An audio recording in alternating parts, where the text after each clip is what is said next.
Xərçəng 24-30 avqust. Pul həftənin əvvəlində xərclərə diqqət edin. 27-30 avqust arası gözlənilən pulun gəlməsi, əlavə qazanc və ya maliyyə ilə bağlı sevindirici xəbər mümkündür.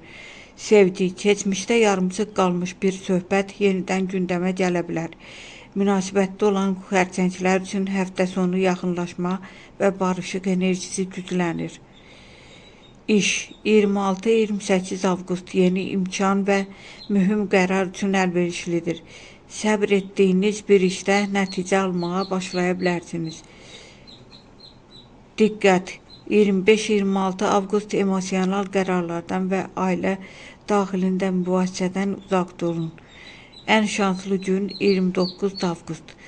Pul üçün ən güclü gün 28 avqust. Ən gərgin gün 25 avqust.